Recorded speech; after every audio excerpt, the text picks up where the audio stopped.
The first war between India and Pakistan began just months after the partition of British India in August 1947.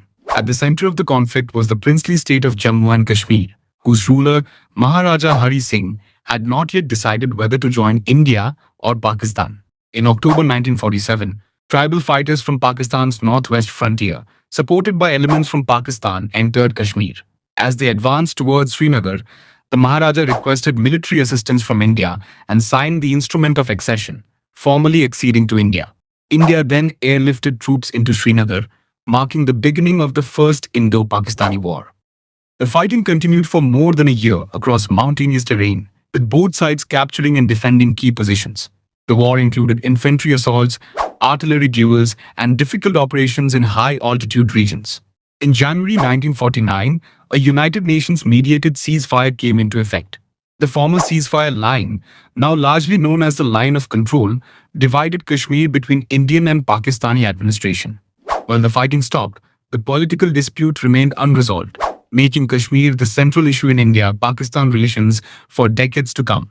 Indo-Pakistani War of 1965. The second major war erupted in 1965 after months of increasing tension along the border. Earlier that year, clashes had occurred in the Run of Kutch. Later, Pakistan launched Operation Gibraltar, intending to send infiltrators into Jammu and Kashmir to encourage an uprising against Indian administration. India responded by reinforcing its positions and eventually expanded military operations across the international border. The conflict quickly escalated into one of the largest conventional wars fought after the Second World War. Massive tank battles took place around Khem-Karan and Chubinda, while both air forces carried out extensive combat missions. Heavy fighting occurred in Punjab, Rajasthan, Kashmir, and other sectors. Neither country achieved a decisive breakthrough, and after international diplomatic pressure, a United Nations ceasefire was accepted in September 1965. The war formally concluded with the Tashkent Declaration in January 1966, where both nations agreed to withdraw forces to pre-war positions. Indo-Pakistani War of 1971. The 1971 war had very different origins from the previous conflicts. It began with a political crisis in East Pakistan after national elections. Tensions escalated into widespread violence, causing millions of refugees to flee into neighboring India. The refugee crisis placed enormous humanitarian and economic pressure on India. On 3rd December 1971, Pakistan launched airstrikes against Indian air bases in the west.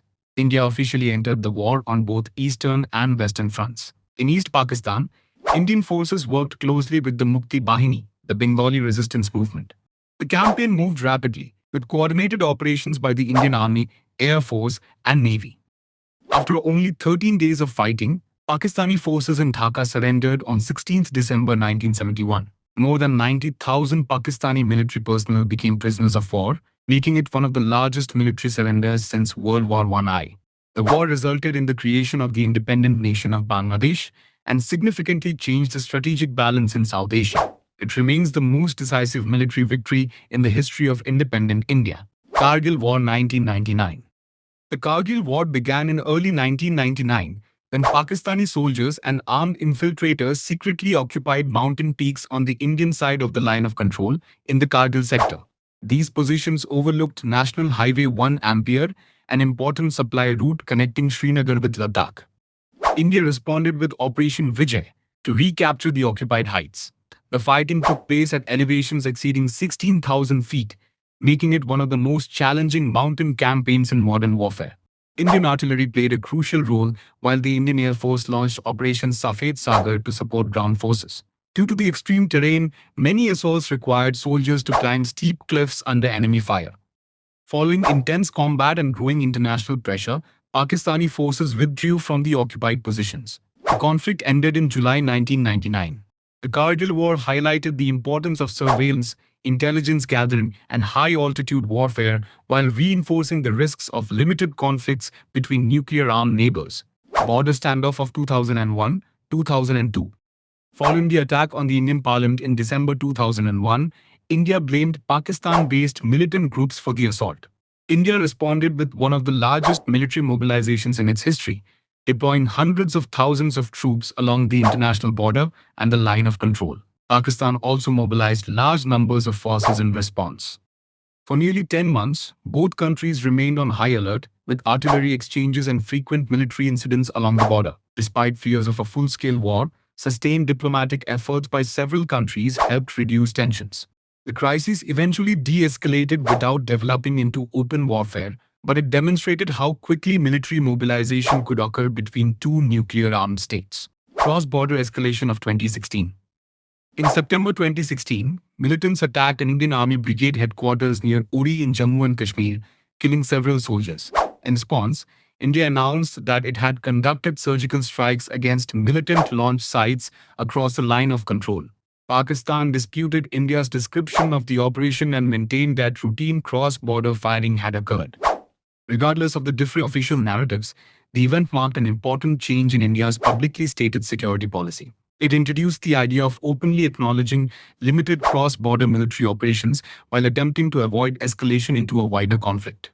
India-Pakistan air confrontation 2019. In February 2019, a suicide attack in Pulwama killed dozens of Indian paramilitary personnel.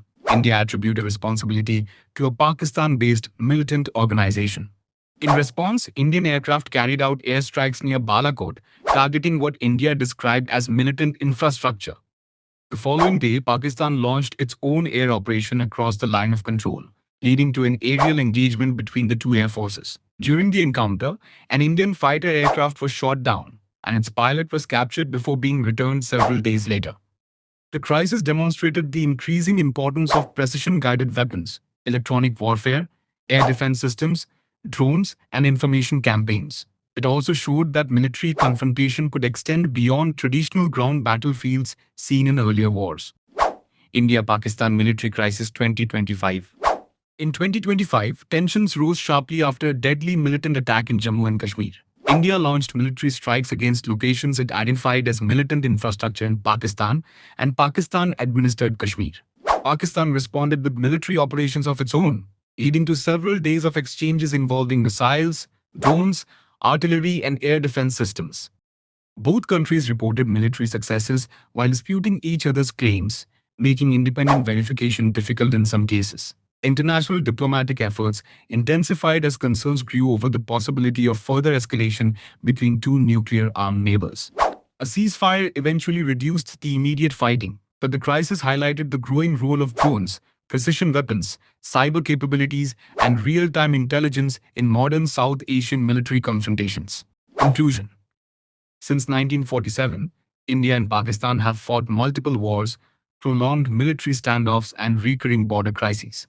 While the 1947, 1965, 1971, and 1999 conflicts remain the major wars, later confrontations have increasingly relied on precision strikes, air power, drones, electronic warfare, and limited military operations rather than prolonged conventional campaigns. Despite periodic ceasefires and diplomatic engagement, the Kashmir dispute and cross-border security concerns continue to shape the relationship between the two countries. Preventing escalation remains a key challenge because both nations possess nuclear weapons, making crisis management and diplomacy critical to regional stability.